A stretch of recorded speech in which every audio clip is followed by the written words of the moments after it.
그들이 예루살렘에 가까이 가서 감람산 벳박에 이르렀을 때 예수께서 두 제자를 보내시며 이르시되 너희는 맞은편 마을로 가라. 그리하면 곧 매인 나귀와 나귀 새끼가 함께 있는 것을 보리니 풀어 내게로 끌고 오라. 만일 누가 무슨 말을 하거든 주가 쓰시겠다 하라. 그리하면 즉시 보내리라 하시니 이는 선지자를 통하여 하신 말씀을 이루려 하심이라. 이르렀을 때 시온 딸에게 이르기를 내 왕이 내게 임하나니 그는 겸손하여 낭위 곧 멍에 매는 짐승의 새끼를 탔다 하라 하였느니라. 제자들이 가서 예수께서 명하신 대로 하여 나귀와 나귀 새끼를 끌고 와서 자기들의 겉옷을 그 위에 얹음에 예수께서 그 위에 타시니 무리의 대다수는 그들의 겉옷을 길에 펴고 다른 이들은 나뭇가지를 베어 길에 펴고 앞에서 가고 뒤에서 따르는 무리가 소리 높여 이르되 호산나 다윗의 자손이여 찬송하리로다. 주의 이름으로 오시는 이여 가장 높은 곳에서 호산나 하더라. 예수께서 예루살렘에 들어가시니 온 성문이 소동하여 이르되 이는 누구냐거늘 다 같이 읽겠습니다. 무리가 이르되 갈릴리 나사렛에서 나온 선지자 예수라 하니라. 아멘. 기도하겠습니다.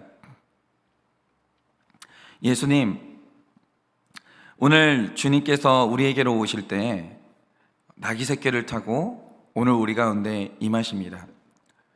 주님은 우리에게 오실 때 커다란 성공의 사건으로, 정말 너무나 화려한 성취의 사건으로, 어떤 영광스러운 합격의 사건으로 오시는 게 아니라 겸손하게 나귀 새끼 같은 사건들을 통해 우리에게 오시는 것입니다. 주님, 오늘도 그렇게 오시는 주님을 맞이하기를 원하고 그 사건이 예수님이 오시는 사건임을 오늘도 해석하고자 하오니 주여 오늘도 우리에게 말씀하여 주시고 말씀하시면 잘 듣고 예수님이 나의 삶 가운데 임하실 때 호산나 다윗의 자손이여 외치는 우리가 되기를 원합니다. 오늘 이 아침에 말씀하여 주시옵소서. 잘 듣겠습니다. 예수님의 이름으로 기도드립니다. 아멘. 네, 오늘부터 우리가 이제 사순절을 보내면서 이제 매일 아침마다 또 마지막 예수님이 살아계신 동안 그리고 죽음을 맞이했던 그 모든 순간을 우리가 함께하게 될 텐데요. 우리가 오늘 묵상하는 말씀은 사실 너무 웃기고 재미있는 장면입니다.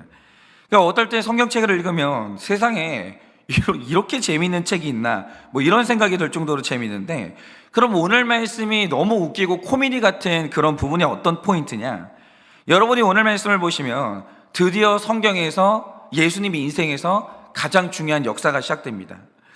우리가 예수님의 인생에서 절대로 놓치지 말아야 되는 초점이 뭐냐면 예수님이 30살에 사역을 시작하셔서 3년 동안 많은 사역을 하셨죠. 예를 들어서 병도 고쳤고 제자들도 가르치셨고 귀신을 쫓는 사역을 많이 하셨습니다. 그런데 정말 단호하게 말씀드리지만 이 모든 사역은요, 예수님이 이 땅에 오신 목적이 아닙니다. 목적이 제일 중요한데 목적이 아니라는 거죠. 다시 말해 예수님은 이 땅에 병 고치러 오신 게 아니에요. 그러므로 내 삶에 병 고치는 역사가 일어났다? 예수님의 목적이 이루어진 게 아니에요. 병 고침은. 예수님은 우리를 훈련하러 오신 것도 아닙니다. 귀신을 쫓으러 오신 것도 아니에요. 물론 이게 중요하지 않다는 건 아닙니다. 예를 들어서 제가 사역하는 목적은 우리 성도님들하고 구원받는 거예요. 천국 가는 거예요. 그거 말고 사역의 다른 목적 자체가 없어요. 그러니까 성도님들하고 같이 천국 간다, 성공한 것이고 못 간다, 실패하는 겁니다. 그런데 그렇다고 내 목적이 이거라고 해서 이 땅에 살아가는 날 동안 우리 성도님들하고 식사하고 재미있게 웃으면서 교제를 나누는 게 중요하지 않은 것도 아니고 제 가정생활이 중요하지 않은 것도 아니에요. 다 해야 되는 일이고 다 중요해요. 그러나 그게 인생의 목적은 아니라는 거죠. 아니, 교회가 무너져 가는데 우리 아내랑 나랑 사이가 좋아요. 그럼 그게 뭐예요 도대체? 아무것도 아닌 거죠.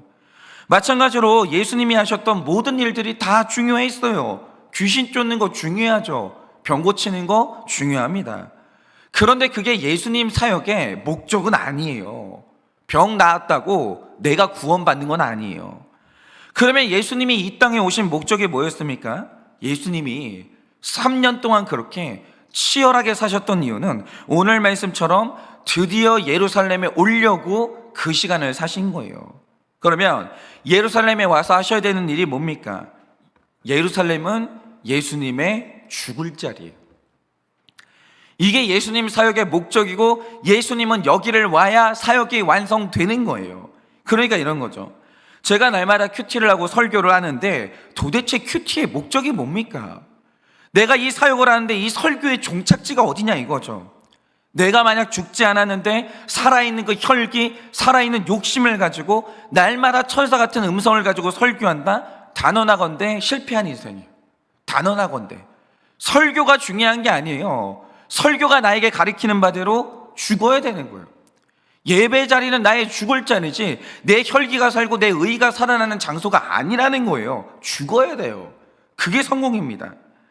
그러니까 우리 예수님은 누가 뭐래도 성공하신 분인데 그분의 성공이라는 것은 귀신 쫓아서 성공한 게 아니라 병을 낫게 하고 군중들을 몰고 다녀서 성공한 게 아니라는 거예요.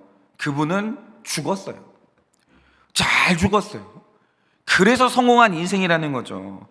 그런데 이 말씀을 좀 잘 보세요. 예수님이 지금 목적지에 오셨기 때문에 이 순간은 대단히 중요한 순간이에요.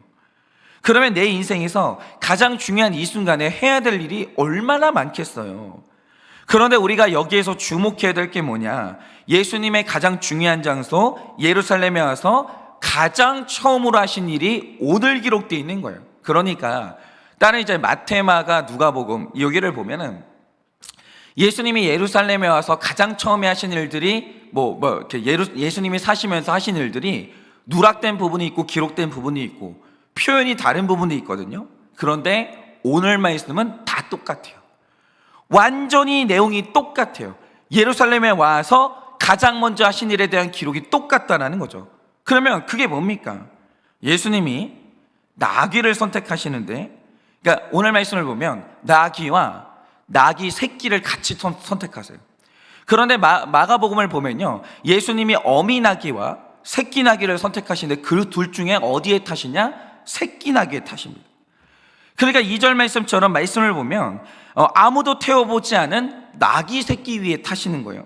그리고 그냥 걸어서 들어가실 수도 있는 예루살렘을 굳이 그 어린 초보 나귀를 타고 거기를 들어가십니다. 그런데 여러분이 생각을 해보세요. 지금 예수님이 왜 이런 행동을 하시는지는 정확히 모르겠으나 만약에 이게 내 체면이나 나를 과시하고 싶었다면 이 나귀는 안 타는 게 맞는 거예요. 왜입니까? 만약 사람이 자기의 세력이나 어떤 재력을 과시하고 싶었으면 그걸 표현할 수 있는 도구가 필요한데 엄청난 군중을 몰고 비싼 옷을 입고 나타나거나 최소한 로마의 천부장이 타는 말 정도는 타야 자기를 과시할 수 있을 거 아니에요. 그런데 오늘 예수님이 타신 게 뭡니까? 누군가를 한 번도 태워보지 않았던 새끼 나귀예요. 여러분 생각해 보세요. 새끼 나귀면 키가 얼마나 작겠어요. 근데 예수님이 거기를 탔다라는 거죠. 어쩌면 발이 땅에 끌릴 수도 있는 거예요. 그걸 타고 입성하시는 거예요. 여러분 이런 나귀는요 돈 받고 팔 수도 없어요. 쓸모가 없기 때문에. 그런데 예수님이 이걸 타시고 들어가시는 거예요. 이게 뭘 의미하겠습니까? 내 처지를 오픈하겠다는 거예요. 지금 예수님에게는 말을 살 형편도 없고 그것을 후원할 유력자도 이분 곁에 지금 없는 거예요. 이걸 만천하에 드러내는 겁니다. 그러니까 오늘 예수님이 타신 나귀 새끼는요 현재 예수님의 재력이나 상황을 그대로 드러내는 도구인 거예요. 적나라하게 드러나는 거예요. 세상에 저걸 타네. 이걸 타니까 예수님 재력을 그대로 알겠는 거예요. 그런데 내 형편을 숨기고 싶으면 아예 안 타고 걸어서 들어가면 될 텐데 굳이 이 녀석을 타고 예루살렘 성 안에 들어가셨다라는 거죠. 그러면 이렇게 하시는 이유가 뭐겠습니까? 예수님이 자기를 전부 드러내시는 거예요. 그런데 드러낸다라는 거, 이런 나를 완전히 드러낸다라는 말의 뜻이 뭐겠습니까? 그래서 예수님이 건강하신 거예요. 예수님은 아픈 분이 아니에요. 예수님은 숨기거나 열등감이 있는 분이 아니에요. 예수님은 세상에서 제일 건강하신 분이에요. 예수님이 정신 나가서 예루살렘 안에 들어가신 게 아니에요. 또렷한 정신과 목적의식을 가지고 이유가 있어서 예루살렘에 들어가셔서 거기서 죽으셨다라는 거예요. 여러분 예수님이 사람들 앞에서 나타나실 때 자기를 포장하거나 숨긴 적이 있냐라고 하면 그런 건 아예 없습니다. 그분은 언제나 투명하셨고 언제나 진실했는데 그럴 수 있었던 이유가 뭐냐? 나를 포장하지 않아도 될 만큼 내적인 권위가 가득 차 있었고 자신감이 있었기 때문에 자기를 있는 그대로 드러내는 나귀 새끼를 타도 전혀 문제가 없는 거예요. 전혀. 당당하게 입성하는 거죠. 그런데 제가 여기에서 웃었던 포인트가 뭐냐? 예수님은 너무 당당해요. 예수님은 너무 건강하세요. 그분은 하나님의 아들이 맞아요. 그런데 예수님은 자기 주제에 맞게 다 큰 나귀도 아니고 새끼 나귀를 타신 다음에 그걸 타고 성 안으로 들어가시거든요. 그런데 여기에서 제자들과 군중들이 하는 일이 너무 웃기는 거예요. 지금 예수님은 돈이 없기 때문에 비싼 안장을 살 수가 없거든요. 여러분, 원래 안장이라는 게 되게 비싸요. 사람이 그 위에 앉아서 미끄러지지 않아야 되고 절대 끊어지면 안 되는 튼튼한 가죽을 써야 되기 때문에 안장이 되게 비싸거든요. 예수님은 그거 살 형편이 없어요. 그래서 그냥 나귀 새끼 위에 앉았습니다. 그래서 예수님은 있는 그대로 타고 가려고 하는데 갑자기 제자들이 나귀 위에 자기 겉옷을 얹더니 흡사 안장처럼 보이게 하려고 무던히 애를 쓰는 거예요.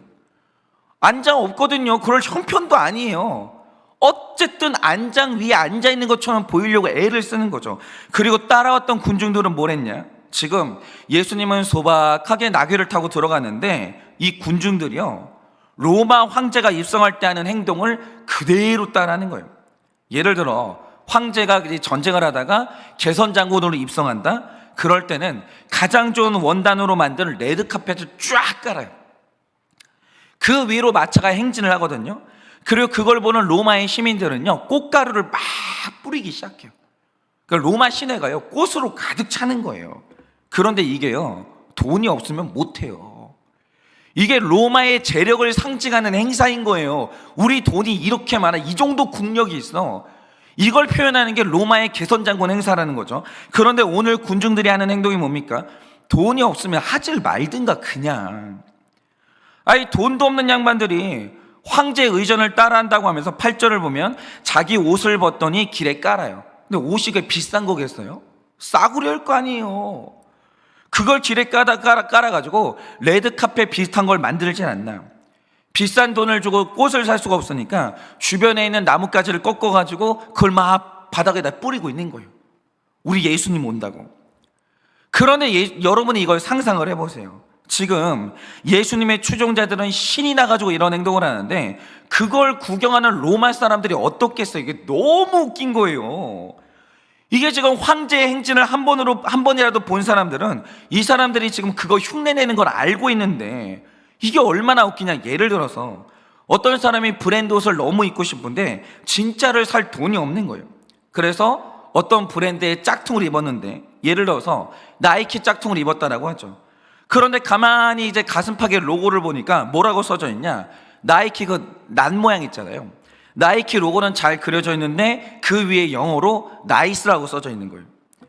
이거 보면요, 나이키가 뭔지 아는 사람들은 엄청나게 웃겨요. 아유, 저 사람 열등감 엄청 심하다, 저 어떡하나.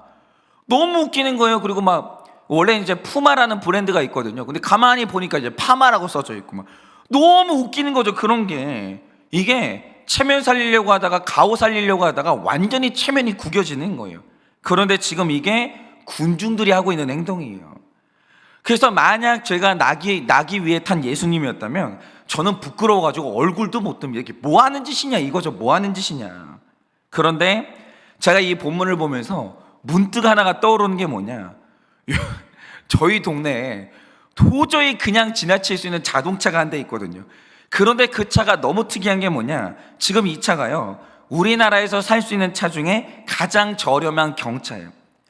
그런데 만약에 그 차 주인이 자기 경제 상황에 맞춰서 그 차를 탔다? 정말 건강한 선택이에요. 너무 개념 있는 사람이에요. 그런데 이 차가 너무 이상한 게 뭐냐. 도대체 이 차에 무슨 짓을 했는지는 모르겠는데 이 차가 다닐 때마다 엔진 소리가 그렇게 크게 나요. 부다다다다 하면서 막 온 동네에 소리가 그렇게 큰 거예요. 근데 이게 지금 뭘 흉내낸 거냐면 한 대에 2억 3억씩 하는 슈퍼카가 달릴 때 이런 소리가 나거든요. 왜냐? 이 슈퍼카라는 게 무지막지하게 큰 엔진을 달고 다니기 때문에 이 차가 지나가면 동네가 시끄러워요. 우왕 하면서 소리가 나는 거예요.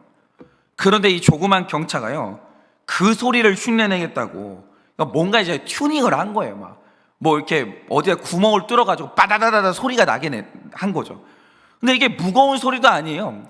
그 무슨 크게 방귀 뀌는 소리 뭐 비슷한 게 나요. 얼마나 웃기는지 몰라요.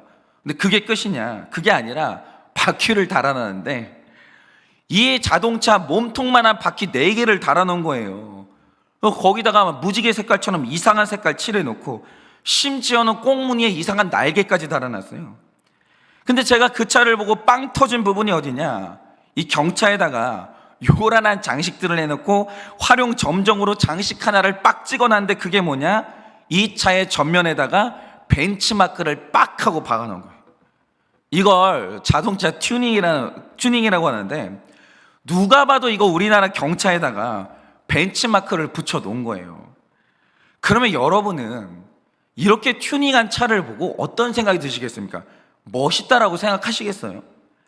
그런데 오늘 말씀에서 제자들과 이 군중들이 한 행동이 뭐냐? 누가 봐도 초라한 나귀 새끼예요.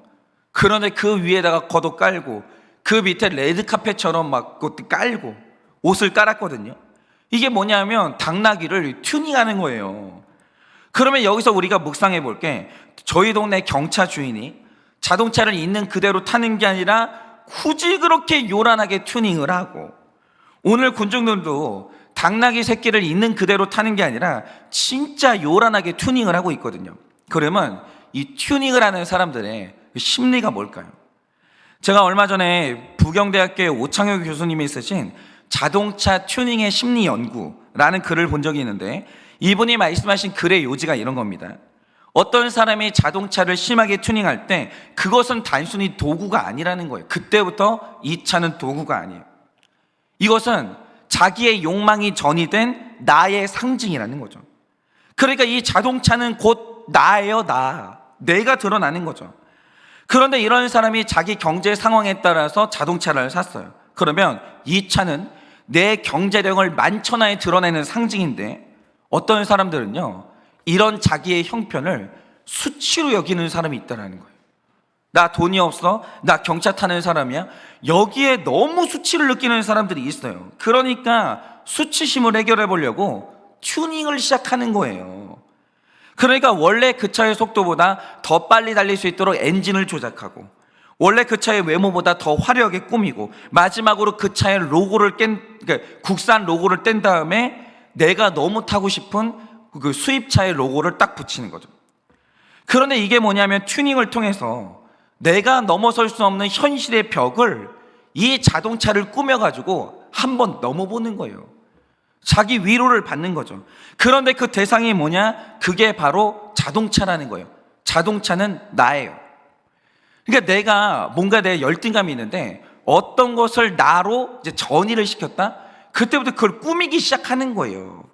그런데 우리의 삶을 보면요, 내 현실의 불만족 때문에 튜닝을 시작하는 대상이 다 달라요. 예를 들어서 어떤 목사님들이 열등감이 있다. 그러면 뭐에다 대고 튜닝을 하겠습니까? 자기 교회를 튜닝하는 거예요. 돈도 없는데 화려하게 꾸미고 예쁘게 꾸미고, 열등감을 해결해 보려고 자기 교회 공간을 그렇게 튜닝을 하는 거예요. 그리고 어떤 사람은 자기 존재에 대해서 너무 불만족이 심해요. 그래서 하는 게 뭐냐? 자기 얼굴을 연예인처럼 바꾸겠다고 성형수술을 그렇게 해요. 그리고 어떤 분들을 보면 자기 경제 상황에 맞춰서 수도권의 외곽 지역에 집을 마련하거든요. 이게 되게 지혜로워요. 잘하고 있는 거예요. 주제에 맞게 사는 게 최고거든요. 그런데 이런 분들은 이런 현실을 참을 수가 없는 분들이 있어요. 그럼 하는 게 뭐냐? 돈을 들여가지고 인테리어를 시작해요. 내가 사는 지역은 내 마음에 안 들지 몰라도 내가 내 방만큼은 아름답게 꾸미겠다는 거죠. 이것도 튜닝이에요. 현실에서 서울에 비싼 집을 살 수가 없으니까 내부라도 부자처럼 꾸며보겠다는 거예요. 그리고 사람들을 막 초대를 해요. 그런데 이렇게 하는 이유가 뭐냐? 집과 내가 분리된 게 아니라, 집이 나의 도구가 아니라 그 집이 곧 나인 거예요. 그런데 심리학 용어로 이걸 전이라고 하거든요. 그런데 전이라는 걸 사물에다 하는 사람들은 그래도 좀 나아요. 근데 어떤 분들은 내 인생의 불만족을 해결하기 위해서 가족들한테 나를 전이하는 분들이 있어요. 자녀와 나는 동일체가 아니에요. 분리돼 있어요. 내 남편은 내가 아니에요. 우리는 분리된 존재예요. 내가 아니라는 거죠. 그런데 나를 내 가족에게 전이하는 분들이 있어요. 예를 들어서 어떤 엄마는 내가 못 이룬 꿈을 자녀에게 전이하시는 분들이 있는데, 나는 어릴 때 너무 피아노를 치고 싶었어요. 근데 못 쳤어요. 한이 있는 거예요. 애가 그렇게 피아노 치기 싫다는데 나를 전이해가지고 굳이 애를 피아노를 시키는 거예요. 애한테 미술, 승마, 음악, 국영수를 시키고 이런 식으로 아이들한테 투자를 하는 분들이 있거든요. 근데 이게 뭐냐? 아이를 위한 게 아니에요. 100% 아이를 위한 게 아니에요. 이건요, 사랑이 아닙니다. 내 인생의 불만족을 해결하기 위해서 애를 튜닝하는 거예요. 나 대신인 거예요, 나 대신. 그런데 어떤 분들은 인간 튜닝을 배우자나 연인한테 하시는 분들이 있고, 심지어 내 인생의 불만족을 교회 직분에 전이하면서 교회 직분 가지고 나를 튜닝하는 분들이 있어요. 에헤 하면서 섬길 줄도 모르고, 밖에서 권세가 없으니까 교회에서 권세를 부리기 시작하는 거예요. 알량한 권세를 가지고. 그게 뭐라고. 이게 전부 다 건강하지 않은 불만족에서 나오는 행동들이거든요. 마찬가지로 오늘 군중들이 예수님이 타신 나귀 위에 옷을 막 깔아요. 길 위에 옷을 깔아가지고 레드카펫을 깔고 막 튜닝을 하는데, 이러는 이유가 뭘까요? 여러분이 이게 예수님에 대한 섬김 같으세요? 예수님을 존중해서 이러는 것 같으세요? 그런데 실상을 보면 그게 아니라는 거예요. 지금 이들에게 예수님은 나예요. 예수님이 내 주인이 아니고요, 예수님이 나 대신이에요. 나 대신. 내 현실이 너무 불만족스럽고 내가 열등감이 너무 심하니까 예수님에게 나를 전이한 것이고, 그래서 예수님이 타신 나귀를 튜닝하는 것은 예수님을 섬기는 게 아니라 내 열등감, 내 불만족을 치유하는 자기 치유인 거예요. 여기에 예수님을 위한 건 아무것도 없어요. 그런데 내 현실의 불만족을 이런 식으로 해결하려고 하면 나도 불행해지지만 내 욕망이 전이된 자동차도 이상해지고, 더 심하게는 내 자녀, 내 배우자들이 다 병들어요. 여러분, 내 배우자는요, 내 열등감을 치료해주는 대상이 아니에요. 여러분, 내 자녀들은요, 내 인생의 불만족을 치료하는 도구가 아니라는 거예요. 그런데 배우자도, 자녀도, 심지어 하나님도 내 열등감을 치료하는 도구로 쓰려고 하니까 전부 다 이상해지는 거예요. 전부 다. 그런데 여기에서 가장 큰 문제는요, 신앙생활을 이런 식으로 하면 내 구원이 이상해지는 거예요. 그래서 오늘 우리가 말씀을 묵상할 때 내가 군중들처럼 튜닝하는 인생이 아니라 예수님처럼 목적을 이루는 인생이 되려면 어떻게 해야 되냐, 그거죠. 여러분이 분명히 아셔야 되는 게, 오늘 말씀에 나오는 이 군중들의 행동은요, 거룩이 아니에요. 자기 현실을 인정하지 못하는 병든 반응이거든요. 그런데 반면에 오늘 말씀에 나오시는 예수님은 어떻습니까? 제가 미리 말씀드렸지만 예수님이 예루살렘에 도착해서 제일 먼저 하신 일이 사람들이 돈 주고도 타지 않는 나귀 새끼를 선택한 다음에 그걸 내가 탈 짐승으로 선택을 하시는 거예요. 그런데 이렇게 하신 이유가 뭐겠습니까? 되게 단순해요. 예수님의 경제적인 상황이 이랬거든요. 그러니까 오늘 예수님이 건강하신 이유가 뭐냐? 그분은 내 주제를 정확히 하셨고 그 주제에 맞게 사는 것을 정확히 하신 거예요. 이게 거룩이에요. 거룩은 무슨 안녕하십니까 목소리 깔고 무슨 엄청난 선행을 하고 기도를 엄청나게 하고 이런 게 거룩이 아니에요. 진짜 최고의 거룩이 뭐냐? 주제 파악하는 거예요. 주제에 맞게 사는 거. 내가 나귀 새끼 탈 형편밖에 안 된다. 나귀 새끼 타는 게 거룩이에요. 그게 거룩이에요. 그러니까 나귀를 타면서도 열등감이 없고 편안하게 살 수 있는 건데, 오늘 군중들은 여기서부터 수치심을 느끼니까 그걸 가려보겠다고 튜닝을 하는 거거든요. 예수를 믿으면서도 예수님이 우리 삶에 어떻게 오십니까? 성공하는 사건, 정말 모든 것을 성취하는 사건으로 오는 게 아니에요. 예수님이 우리 삶에 오실 때는 고난을 통해, 수치심을 느끼는 사건을 통해 오신다라는 거죠. 그런데 그게 싫으니까 우리는 내 삶에 다가오는 모든 고난을 다 가리는 거예요. 나는 안 그런 척, 우리 집은 행복한 척, 전부 다 튜닝들을 하고 있는 거예요. 그게 아픈 거예요. 그게 아픈 거. 그런데 생각을 해보세요. 어떤 사람은 자기 주제를 알고 거기에 맞게 살아요. 그런데 어떤 사람은 자기 주제를 인정하지 못해서 날마다 튜닝을 해요. 얼굴도 행복한 척 튜닝하고, 우리 가정도 행복한 척 튜닝을 하고, 저는 아무 문제 없어요, 날마다 주님하고 뭐 동행하면서 행복해요. 신앙생활을 튜닝으로 번복을 하는 거예요. 진실한 게 하나도 없어요. 그러면 둘 중에 누가 수치를 당하겠습니까? 나를 있는 그대로 오픈하는 사람이 있고, 나는 그렇지 않은 척 날마다 튜닝하는 사람이 있어요. 누가 수치를 당하겠어요? 있는 그대로 사는 사람, 모든 것을 솔직하게 오픈하는 사람은요, 나 자신이 일단 건강해져요. 숨기는 게 없으니까. 그리고 다른 사람에게도요, 최소한 지혜롭고 개념 있다 인정을 받아요. 그런데 매사에 영적으로 육적으로 튜닝을 하는 인생은요, 주변 사람들이 말을 안 해서 그렇지 그 사람이 건강하지 않다는 거 다 알아요. 그러니까 내가 숨겨보라고 이거죠. 숨겨집니까? 그 사람이 뭔가를 숨기려고 애를 쓴다는 걸 다 알아요. 다. 만약에 내가 배운 게 없다라고 하죠. 근데 어떤 사람이 이렇게 말해요. 저는 배운 게 없어요. 죄송합니다. 그러면 사람들이 그 건강함에, 그 겸손함에 혀를 내두르는 거예요. 근데 아는 것도 없는데 맨날 바락바락 우기고 아는 척을 해대고, 얼마나 웃긴 줄 아세요? 그게 수치를 당하는 인생인 거예요. 그래서 사람은요, 튜닝을 하면 할수록 수치를 당하고, 그 사람은 영적인 게 아니에요. 그리고 더 중요한 게 뭐냐, 제가 한 번은 어떤 분의 역사 강의를 들었는데, 이순신 장군이 전쟁에서 진 적이 없잖아요. 그런데 그럴 수 있었던 이유가 뭐냐, 그분은 늘 자신과의 싸움에서 먼저 이겼어요. 남하고 싸워서 이기기 전에 나하고 싸워서 이겼는데, 자신과 싸워서 승리한다는 말의 본질이 뭔지 아십니까? 내가 느끼는 스트레스를 감당한다, 그 뜻이에요. 예를 들어서 명량의 전을 보면 이순신 장군에게 있는 배는 겨우 13척이었고 쳐들어오는 일본군의 배가 330척이었어요.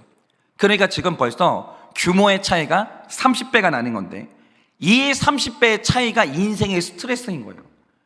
우리의 스트레스가 바로 이런 거죠. 일은 너무 큰데 나는 작아요.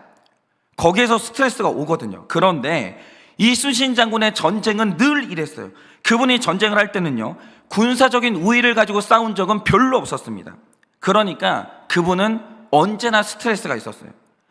그런데 이순신 장군의 스트레스를 이길 방법이 뭔지 아십니까? 그분은 자기 주제를 늘 직면했어요. 지금 나한테 있는 게 뭐냐? 내가 할 수 있는 게 어디까지냐? 그럼 여기에서 내가 뭘 해야 되냐? 이걸 인정했다는 거죠. 그리고 나서 내가 어떻게 해야 될지를 판단했는데, 그래서 일어난 일이 뭡니까? 이순신 장군의 라이벌이죠, 원균 같은 경우는 자기 주제를 몰라요. 인정을 못합니다. 그래서 무모한 자리로 싸움하러 들어갔다가 전멸을 해요. 그런데 이순신 장군은 자기 주제를 알았기 때문에 왕이 명령을 해도 지는 싸움은 절대 안 해요. 절대 안 합니다. 그리고 정확히 이기는 상황을 만들어 놓고 전쟁을 했다는 거죠. 나를 직면하고 내 주제를 파악하는 스트레스를 이겨내는 거예요. 그러니까 자기 주제를 정확히 알고 자기 주제에 맞게 살기만 하면 누구도 시험 들지 않아요. 여러분, 사람이 왜 죄 짓는 줄 아세요? 자기 주제를 넘으려고 할 때 죄 짓는 거예요. 욕심이 어디에서 발생하는 줄 아십니까? 내 주제를 넘어서려고 할 때 욕심이 발생하는 거예요. 왜 사람이 말씀대로 못 살아요? 주제에 맞게 못 사니까 말씀대로 못 사는 거예요. 그런데 이게 우리 신앙생활에서 너무 중요하잖아요. 성경이 말하는 우리 주제가 있거든요. 무릇 인간은 100% 죄인이. 그래서 생기는 상황이 뭡니까? 우리는 하나님이 은혜를 안 주시고 하나님이 용서를 안 해주시면 아무도 천국을 못 가요. 이거 직면해야 될 거 아니에요, 내가 그렇다는 거. 그래서 죄인이 해야 되는 일이 뭐겠습니까? 자기 주제에 맞게 죄 지으면 회개 좀 하라고요. 자존심 세우거나 체면 세우지 좀 마시고 하나님 은혜에 전적으로 의지해서 살면 되는 거예요. 그러면 내 구원은요, 아무 문제 없어요. 주제에 맞게 회개만 잘하잖아요, 구원은 무조건 받아요. 주제에 맞게 사는 게 이래서 중요한 거예요. 이거는 구속사예요, 경제활동이 아니고. 그런데 신앙생활에서 언제나 문제가 되는 게 뭐냐? 죄인이 자기 주제를 몰라요. 그래서 사람이 이 죄를 지었을 때 빨리 회개하면 회개할수록 이 고난이 줄어들고 치러야 될 대가의 값이 줄어들거든요. 그런데 죄인이 자기 주제를 모르고 수치심을 느껴요. 그런데 우리가 자기 죄 앞에서 수치심을 느끼면요, 자기 주제를 모르는 거예요. 그리고 치러야 될 값이 너무 커지는 거죠. 자꾸 자기 죄를 축소시키고 숨기고 내 힘으로 해결해 보려고 자꾸 인생을 튜닝하거든요. 그럴 때마다 내가 치러야 되는 죄의 값이 커지는 거예요. 그런데 고난이 그럴 필요가 없거든요.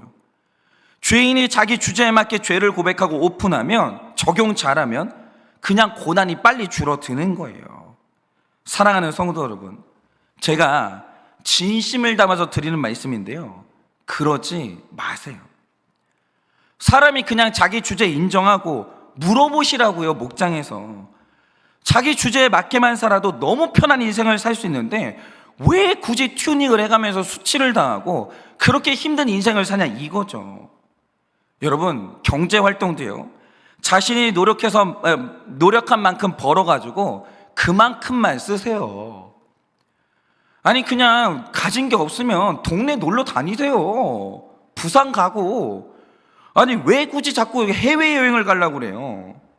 여러분, 노력은 하시되 제발 내 환경만큼만 누리세요.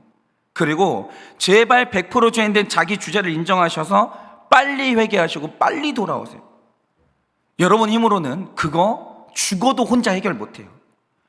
여러분은 하나님 없고 공동체 없으면 절대로 살 수가 없어요. 애초에 우리는 그런 이 주제로 지어진 거예요. 그래서 제가 오늘 굉장히 중요한 기준 몇 가지를 말씀드리려고 하는데, 그러면 내가 내 주제를 넘어섰다는 걸 어떻게 할 수 있냐? 굉장히 간단해요. 만약에 내 몸이 아프다, 그리고 내가 정신적으로 약을 먹어야 될 정도가 됐다, 그럼 여러분이 지금 뭘 하고 계시든지 간에 여러분은 지금 자기 주제를 넘어간 거예요. 당장 일의 규모도 줄이셔야 되고 뭔가를 중단하셔야 되는 거예요. 그리고 두 번째, 내가 차를 사든 아이를 교육시키든 뭘 하든지 간에 내가 감당할 수 없는 빚을 지고 있다. 우리 집에 월급이 있을 거 아니에요. 그런데 그걸 넘어서 가지고 빚을 질 만큼 교육을 시키고 있다? 중단하셔야 되는 거예요.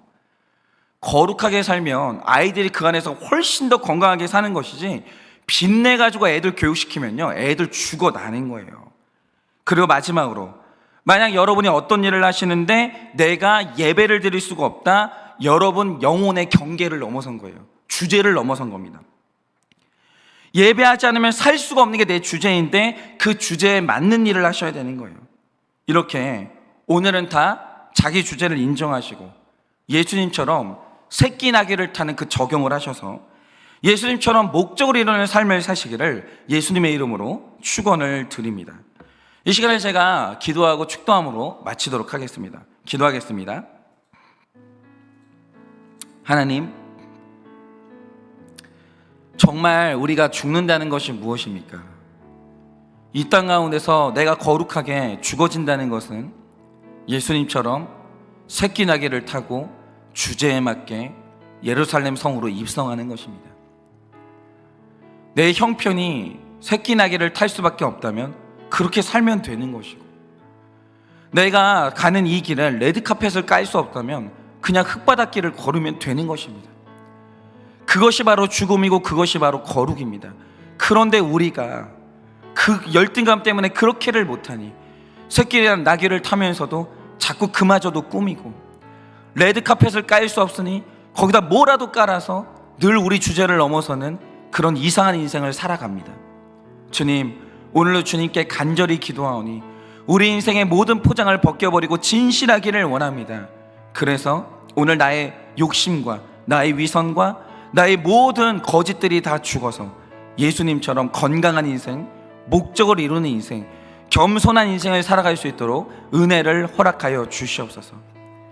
지금은 우리 주 예수 그리스도의 은혜와 하나님 아버지의 그 크신 사랑과 성령님의 위로하시고 교통하여 주시는 그 역사하심이 오늘도 주님처럼 새끼 나귀를 타는 적용을 하여 겸손하고 건강하게 살아가기를 원하는 사랑하는 우리 모든 성도님들의 머리 위에 지금으로부터 영원 무궁토록 함께 있을지어다. 아멘.